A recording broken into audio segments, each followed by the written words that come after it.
사도 바울은 로마에 보낸 이 편지 끝자락에서 자신이 무엇을 해야 하는 사람인지, 무엇 때문에 살아가는지, 예수 그리스도께서 자신을 통해서 어떤 일을 하고 싶어 하는지 분명히 안다고 고백해요. 오늘 16절을 다시 한번 보시기 바랍니다. 이 은혜는 곧 나로 이방인을 위하여 그리스도 예수의 일꾼이 되어 내가 이방인을 위해 쓰임받는 그리스도 예수의 일꾼이다. 그렇게 이야기합니다. 여러분, 세상에서 제일 행복한 인생은 자신이 무엇을 해야 하는지를 아는 사람. 근데 그 일이 가치 있고 복되고 생명을 살리는 일이라면 더할 나위 없이 행복한 인생을 살 수 있습니다. 여러분에게 묻고 싶습니다. 무엇 때문에 그렇게 열심히 사십니까? 저는 꿈이 없는 성도들을 너무 많이 봤습니다. 저는 죄송한 이야기지만 답답한 성도들을 수없이 만났어요. 왜 살아야 하는지, 왜 돈을 버는지, 왜 그렇게 열심히 치열하게 살아가야 하는지 목적을 상실한 채 하루하루 열심히 살아가는 사람들. 그 끝자락이 과연 어떻게 될 것인가? 저나 여러분이나 다시 한번 깨달아야 할 것은 인생은 짧고 반드시 주님 앞에 금세 설 것인데 할 말이 있는 인생, 과연 무엇을 향하여 달려가고 있는지 오늘 다시 한번 깨달았으면 좋겠습니다. 18절 말씀 다시 한번 읽읍시다. 이 말씀이 오늘 말씀의 주제이기도 하겠습니다. 같이 보시지요. 시작. 그리스도께서 이방인들을 순종하게 하기 위하여 나를 통하여 역사하신 것 외에는 내가 감히 말하지 아니하노라. 그 일은 말과 행위로. 나를 통하여 역사하신 것 외에는 말하지 않겠다. 다시 말해서 나는 아무것도 아니다. 나를 통해서 나타내신 그 주님의 능력, 나를 통해서 행하셨던 그 주님의 일, 그것들만 내가 말하고 다른 것은 일체 말하지 않겠다. 결심하는 거예요. 여러분, 다시 한번 저와 여러분 아무것도 아니에요. 착각하지 마세요. 착각하지 마세요. 손자병법 36개 중에 이렇게 시작해요. 손자는 말하기를 싸우려면 반드시 이길 싸움만 하거라. 함부로 대들지 말라는 거예요. 그리고 일단 싸움을 시작했거든 반드시 이겨야 한다. 근데 그 아시다시피 마지막 계책 중에 36개 계책이 주의상 그래가지고 막강한 적을 만나면 곧바로 달아나는 것도 방법이다. 그래서 훗날을 도모하라는 거예요. 싸움을 할 때 제일 중요한 건 예수님도 그런 비유를 드셨지만은 적을 알기 전에 내 힘이 얼마나 되는지 알라는 거예요. 내가 가진 힘으로 저 적을 이길 수 있는지 헤아려 보고 이길 수 없거든 싸우지 말라는 거예요. 그게 지혜라는 거예요. 그래서 지혜로운 자는 자신을 안다고 말해요. 2500년 전 소크라테스가 던진 말, 네 자신을 알라. 이거 나도 할 수 있는 말이에요. 근데 그분이 했기 때문에 유명해졌어요. 그분이 안 했으면 내가 할 뻔했는데 2500년이 흘러도 이 말은 사람들의 울림이 있어요. 이 평범한 이 한마디, 네 자신을 알라. 왜 그럴까? 망고의 진리라는 거예요. 즉 자신을 알기가 그리 어렵다는 거예요. 미국의 벤자민 플랭클린은 이런 말을 했어요. 세상에서 제일 강하고 단단한 게 세 가지가 있다. 첫째는 강철이고 두 번째는 다이아몬드고 세 번째는 자신을 아는 것이다. 자신을 아는 것이 그렇게 어렵다는 뜻도 됩니다. 여러분, 우리는 어디로 왔다 어디로 가는지 아십니까? 과연 우리는 무엇일까요? 잎사귀가 무성하면요 열매를 가려요. 잎사귀가 떨어져야 열매가 나타납니다. 그렇듯이 우리가 드러나면 예수님은 나타나질 않아요. 이게 망고의 진리예요. 그래서 바울은 철저히 자신을 감추기에 급급한 거예요.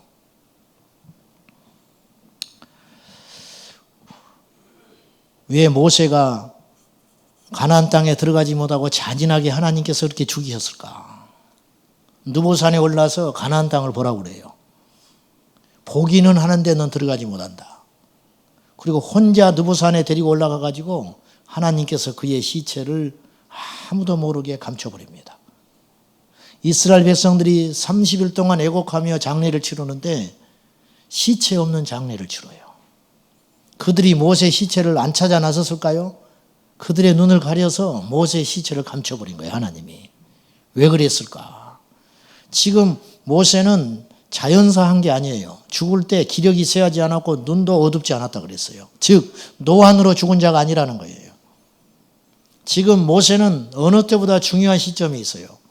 이제 저 요단강을 건너서 가나안 땅에 들어가 최고의 적을 만나야 해요. 더 막강한 적을 훈련되고 철기 문화로 무장한 가나안 백성들과 전쟁을 해야 돼요. 어느 때보다 모세의 리더십과 경륜이 필요한 때예요. 근데 하나님이 그 모세를 데려가 버려요. 그 이유가 뭘까? 모세의 시체를 가나안 땅에 묻히지 않으려는 거예요. 왜? 모세의 시체가 챙겨지면 이스라엘 백성들은 하나님보다 모세를 찾기 십성이기 때문에 이 습성을 주님이 아시고 아예 싹을 없애버리는 거예요. 예수님께서 공생애를 본격적으로 시작하시면서 참으로 어이없는 일이 벌어집니다. 그 신실한 주의 종이고 그 담대한 주의 종 세례 요한이 목이 잘려 죽습니다. 젊은 나이에 그 어마어마한 능력을 사장한 채 죽고 말아요. 하나님 나라에 보면 큰 손실이에요. 우리 생각에는 이 세례 요한과 예수님이 합하여 이 겸손하니까 세례 요한이 합해서 하나님의 일을 하면 얼마나 좋을까 싶은데 그건 그렇게 되는 게 아니에요.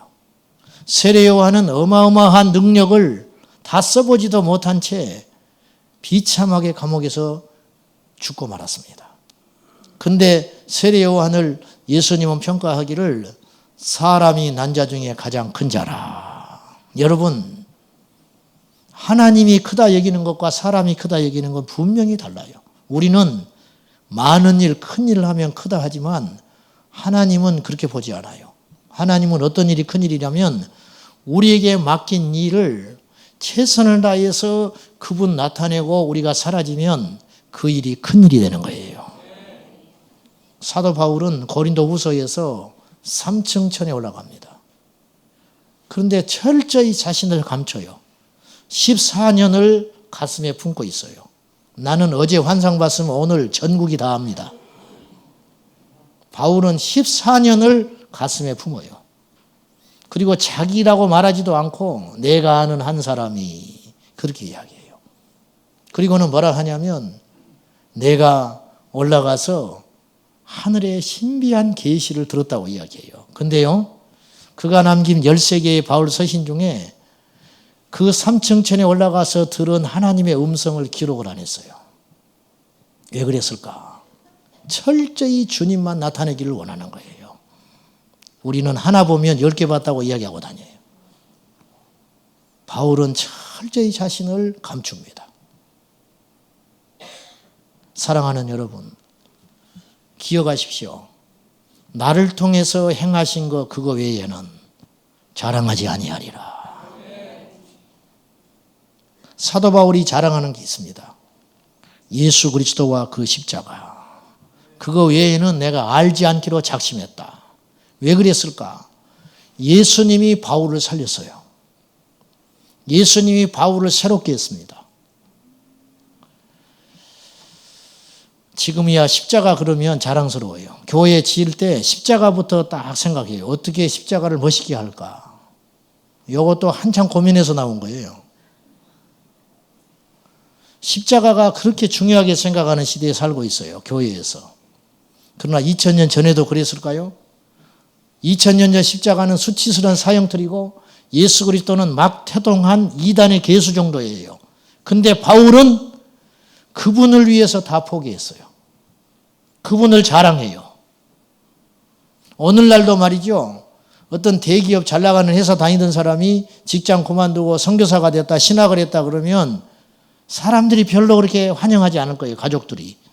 어리석다 말할 거예요. 근데 2000년 전에 로마의 시민권을 버리고 유대적 종교적 배경을 다 버리고 막 태동한 기독교 신앙 예수 그리스도와 십자가를 붙들고 자랑 삼아 말하고 다닌다는 것은 얼마나 어이없는 일이냐고 말이에요.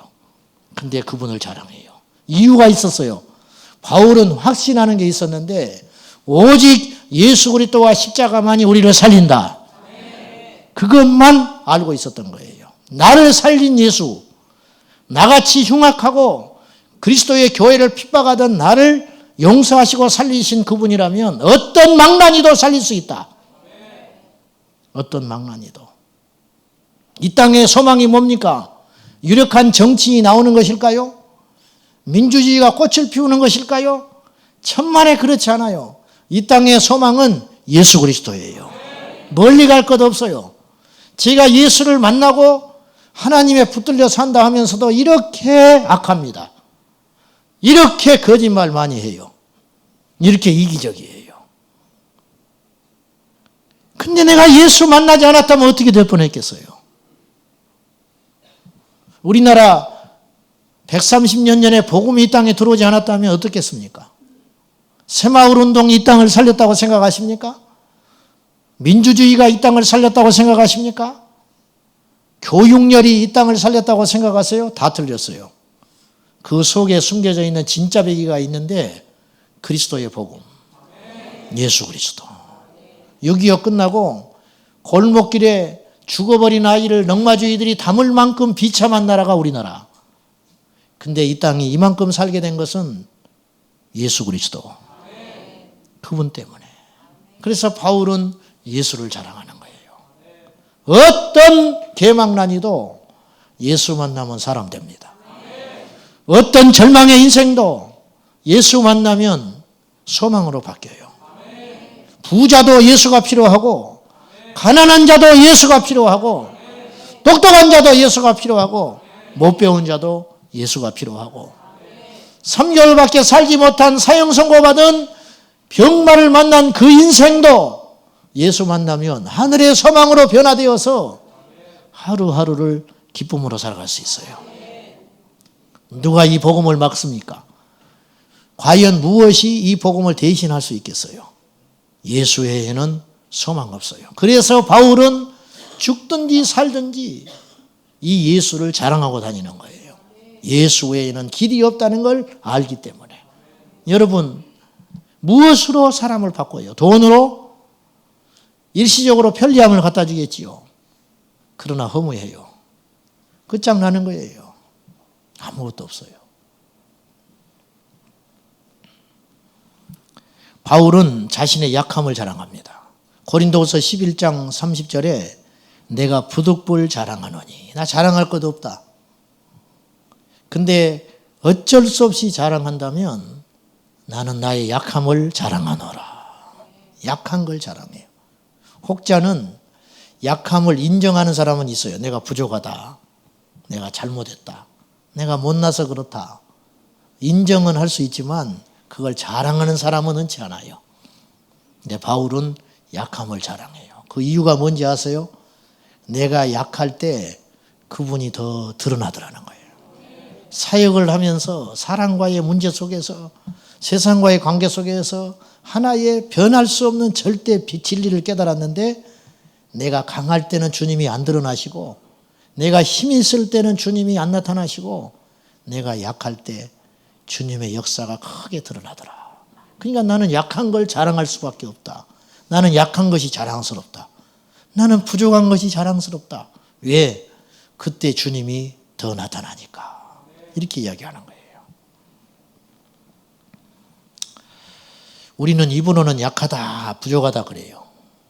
근데 사실은 부족한 자처럼 행세 안 해요. 부족하면은 누군가 가르쳐주면 드려야 할 거 아니에요. 잘못한 걸 지적을 하면 겸손히 받아들여야 되는데 입으로는 부족하다 그러면서 누가 지적하면 불같이 화를 내요. 불같이. 이게 인생이에요. 저는 제 이름에 대해서 못마땅합니다. 아주 이름이 형편없어요. 한수. 벌써 발음이 훅 쳐져버리잖아. 야무지게 딱 받쳐줘야 되는데 우리 조한진 얼마나 딱 받쳐주잖아. 이름이 새버려. 그냥 바람이 쑥 새버려. 한나라 한해 물가수. 한나라의 물가에 살아라. 또 물가에 왜 살아? 물 가운데 살아야지 살려면. 사람이라는 게. 이 못마땅해요. 어느 날 기도를 하는데 한수. 나는 모든 사람보다 한수 아래다. 너는 모든 사람을 배워라. 모든 사람을 섬기거라. 왜? 너는 아래니까. 정신이 들면 그런 생각 하다가 또 넋이 나가면 내가 한수 이다. 또 그렇게 헛생각을 해요. 나는 한수 아래구나. 그러고 보니까 이 이름을 지어주신 분이 감사해요. 아무 생각 없이 지으셨겠지만은 식구가 많아서 이 이름이 이렇게 귀하구나. 그렇게 생각하기로 했어요. 세상 사람들이 자랑하는 것이 있습니다. 가문, 학벌, 능력, 재산. 이도저도 아니면 자식도 자랑하고 자기 기질도 자랑해요. 나는 아싸란 사람이야. 나 그런 꼴 못 봐. 그거 자랑하는 거. 난 뒤끝 없어. 너는 뒤끝 없지. 근데 주변 사람들은 이미 상처받아 쓰러지고 있는데 자기는 뒤끝이 없대요. 그런 거 자랑해요. 어떤 사람은 술 세다고 자랑해.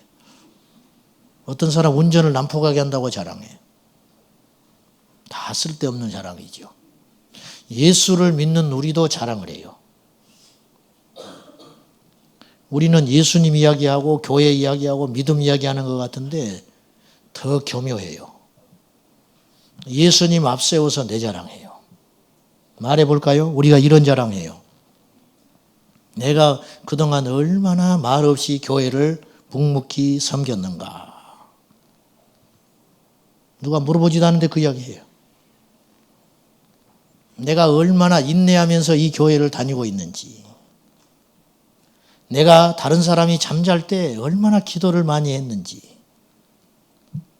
내가 인간관계가 얼마나 좋아서 이런 꼴을 당하면서도 참고 견뎌왔는지. 그걸요 은연중에 이야기한다니까요. 대놓고는 안 하죠. 대놓고 말할 바보가 어디가 있어요. 아주 교묘하게 섞어서 자기 자랑해요. 나는 너보다 믿음이 좋고 나는 너보다 기도 더 많이 하고 나는 너보다 더 헌금 많이 하고 나는 너보다 더 예배 열심히 드리는 사람이야. 그거 자랑하고 싶어서 못 견뎌요. 목사인 나는 뭘 자랑할까요? 밖에 나가면 교회 자랑해요. 우리 교인들 너무 착하고 훈련 잘 돼 있다고. 결국은 내 자랑이에요. 내가 그렇게 잘 만들어 놨다고. 얼마나 내가 교회에서 중요한 인물이 됐는지, 얼마나 바쁘게 사는지 그걸 이야기해요. 결국 뭐예요? 내 자랑. 다 쓸데없는 거. 주님 앞에 서면요 고개 못 들 거예요. 낱낱이 우리가 살아오고 말하고 행동한 그 동기의 중심을 하나님이 우리를 들여다보시는데 정말 부끄러운 인생들이 우리 중에 얼마나 많은지 몰라요. 일전에도 이야기했지만은 미국 유학 갔다 온 것이 자랑인 목사님이 계셨대요. 그분은 무슨 말만 하면 내가 미국 유학할 때 이러했다. 은퇴하셨어요. 은퇴하고 나니까 이 교회 저 교회에서 이제 행사 있으면 불러다가 권면도 하시고 축사도 하고 그렇게 하셔요. 이분이 남의 교회에 인사하러 가가지고 축하하는 자리에 가서 꼭 그 이야기해요. 내가 미국에서 유학할 때. 그러니까 너무너무 힘들고 듣기가 싫으니까 세우기는 세워갖고 축도를 시켜서 축도. 축도하면 뭐 그런 말 안 하겠지 하고. 그랬더니 이분이 축도하러 올라가서 이렇게 말했어요. 내가 미국에 있을 때 함께 하셨던 우리 주 예수 그리스도의 와. 못 말리는 거예요, 못 말려. 한 교회에서 40년 목회를 하면서 강단에서 예수를 이야기했던 분이 그거를 못 버려요. 이해하고 들으십시오. 내가 이해하고 들으라는 건 둘 중에 하나라고 그랬어요. 남의 말을 흉보는 거하고 내 자랑하는 거하고. 이해하고 들으세요. 우리 시골 모교회 목사님이 계시는데 이분은 사법고시 1차 합격했어요. 이것이 그분의 긍지예요. 제가 찾아가면요, 내가 사법고시 1차 합격했는데 이 말로 시작해요. 강단에 서면 한 번도 그 말 안 하신 적이 없어요. 그리고 영어를 계속 해버려요. 시골 노인네들이 못 알아들어요. 그걸 못 버려요. 우리가 그렇게 삽니다. 여러분 뭘 자랑하십니까? 여러분 뭘 나타내고 계세요? 우리가 평화로울 때는 다 예수 잘 믿은 것 같아요. 위기가 올 때, 누군가 내 자리를 침범할 때, 누군가 내 영역을 침범하고 들어올 때, 누군가 내가 이뤄놓은 것을 빼앗아갈 때, 그때 부르르 떨고 못 견딥니다. 무시받을 때, 그때 믿음이 나타나는 거예요. 그것이 진짜예요. 그것이 진짜. 그런 사람 흔치 않더라니까요. 그런 사람 흔치 않아요. 사랑하는 여러분, 우리가 가는 곳곳마다 예수님이 나타나야 되는데 우리가 예수를 맡고 있는 거예요. 하나님은 살아계신데 우리를 통해서 사람들은 죽은 예수를 만나는 거예요.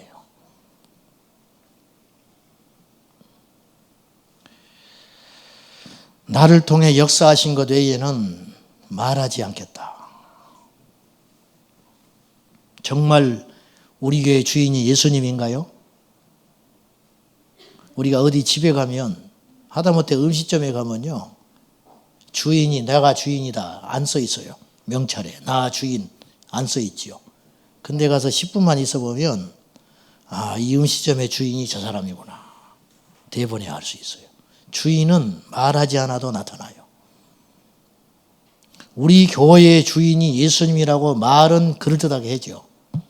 그러면 우리 교회 처음 온 분이 예배를 드리고 나서 예수님을 만나야 돼요. 왜? 예수님이 우리 교회 주인이니까. 목사가 안 나타나야 되는 거예요. 정말 제대로 된 설교는요, 예수님이 나타나지 설교자가 안 나타나요. 정말 제대로 된 찬양은 주님이 나타나지 찬양하는 사람이 안 나타나는 법이에요. 근데 우리 현실은 그렇지 않아요. 교회에 좀 다니다 보면 저 사람이 행세하는 것이 보여. 저 사람들이 교회의 핵심인 것으로 알게 돼요. 그건 교회 아니에요. 전에도 이야기했지만은 경상도 남해에서 일제시대에 먹을 것이 없어서 가만히 있으면 굶어 죽게 생기니까 한 사나이가 길을 나섭니다. 가지고 이 굶주린 배를 움켜쥐고 흘러 어디를 가냐면 전라북도 김제 평야에 이르러요. 언덕 위에 올라가지고 제일 큰 집을 찾아갑니다. 만석군 조덕삼. 그 집에 들어가서 문을 두드리고 나를 먹을 것만 주면 내가 이 집의 종이 되겠습니다. 스스로 자청해서 종이 돼요. 세월이 흘렀는데 어느 날 선교사님이 이 가정에 와서 복음을 전해가지고 조덕삼이 복음을 받아들이고 자기 사랑채를 내주고 교회를 세워요. 그러니까 주인이 교회를 다니니까 꼼짝없이 이 종도 교회를 다니게 된 거예요. 이 종의 이름이 이자익이에요. 이제 이분들이 주축이 돼서 열심히 교회를 섬깁니다. 교회가 커지고 자리를 잡으니까 어느 날 장로 투표를 하게 됐어요. 선교사님이 사회를 보고 장로 투표를 했는데 누구도 예상하지 못한 결과가 나왔어요. 종 이자익이 장로가 돼버리고 주인 조덕삼은 떨어져 버렸어요. 그 발표를 하는 선교사님이 손이 떨렸답니다. 자기들도 투표했지만 이런 결과가 나올지를 모른 거예요. 교인들이 조용해져 버렸어요. 이때 조덕삼이 나와서 이렇게 말합니다. 여러분 훌륭하시고 잘하셨습니다. 무엇으로 보나 우리 이자익 집사가 장로감입니다. 저는 오늘부터 우리 이장로님을 철저히 잘 모시겠습니다. 교인들이 만세 불렀어요. 이 땅의 교회에 이런 일이 일어나지도 않겠지만 이런 일이 일어나면 99% 교회 문 닫습니다. 99% 교회 문 닫아요. 우리 교회라면 어떻게 되겠어요? 선거운동 하느라 난리예요. 장로하겠다고. 교회들이. 예수님은 어디 계십니까? 여러분 정신 바짝 차리세요. 천국 갈 사람 많지 않아요. 하나님이 기뻐하는 사람 많지 않아요. 예수 없이도 교회에 세워줄 수 있어요. 겉으로는. 이런 걸 제가 봤어요. 삼성그룹이 교회를 개척하면 그 교회가 어떻게 될까? 결론, 초대형 교회가 된다. 슬프게도. 왜? 멋지고 웅장한 건물을 지을 것이고 편리한 주차장을 갖출 것이고 안락한 의자를 세워놓고 최고의 사람들을 불러다가 찬양대를 앉히고 매끈매끈하게 생긴 설교자를 세워서 짧게 이 시대에 맞는 메시지를 던지게 할 것이고 그럼 안락한 의자에 앉아서 헌금 부담도 없이 편안하게 편의에 맞춰서 모든 것이 갖춰진 예배당에서 사람들이 모여들 것이기 때문에 지금 이 시대의 한국 상황에서 삼성그룹이 교회를 세우면 교회는 초대형 교회가 될 것이다. 이런 씁쓸한 예상을 할 수 있다는 거예요. 억지 아니죠. 억지 아니에요. 사랑하는 여러분, 예수 없는 교회는 망해야 됩니다. 예수 없는 교회는 망해야 하나님이 그 교회를 사랑하는 거예요. 우리 교회는 예수가 있는가? 큰 소리 내지 마세요. 행세하지 마세요. 내가 무슨 말을 하고 무슨 행동을 할 적에 항상 생각하세요. 주님의 영광이 나타나는가? 이 행동과 이 말이 주님께로부터 온 것이 아니라면 가만히 계세요. 왜? 주님의 영광을 가리는 것이니까.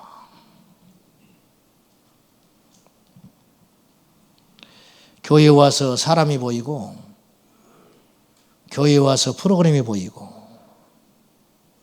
교회에 와서 사람 냄새가 진동하는 현장에 있다 하면 그건 너무 수치스러운 일입니다. 우리를 통해 주님께서 행하신 것이 무엇인가? 그것이 우리의 간증입니다. 그것이 우리의 유일한 자랑이에요. 사랑하는 여러분, 아주 죽으십시오.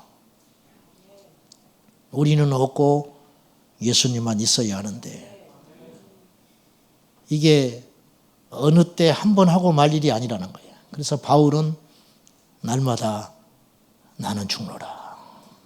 날마다 죽지 않으면 있을 수 없는 일이에요. 말씀 맺겠습니다. 무엇을 나타내고 계십니까? 여러분이 지나간 자리에는 무엇이 남습니까? 예수의 향기가 남습니까? 그분의 이름이 남습니까? 아니면 여러분의 일이 남습니까? 우리가 예배드리고 나간 그 다음에 우리 마음속에 담겨질 분이 무엇입니까? 예수 그리스도. 예수 외에는 말하지 않고 예수 외에는 알지 않고 예수 외에는 자랑하지 아니하리라. 그분이면 충분해요. 할렐루야. 예수면 충분하다. 나를 살리실 분이 누굽니까? 내 가정을 회복시킬 분이 누굽니까? 이 민족을 전쟁에서 막으실 분이 누굽니까? 이 땅의 젊은이들에게 힘과 소망이 되실 분이 누굽니까? 이 부조리하고 악한 이 세상을 정결케 할 분은 누구십니까? 예수 그리스도. 우리 교회를 새롭게 할 분이 누굽니까? 예수 그리스도. 그분밖에 없습니다. 그분만을 자랑하고 그분만을 높이고 그분만을 깊이 생각하고 그분만을 증거하는 저와 여러분 되시기를 예수님의 이름으로 축복합니다. 기도하겠습니다. 우리를 통해서, 우리 교회를 통해서, 우리의 헌신과 섬김을 통해서 나타내실 분 우리 주 예수밖에 없습니다.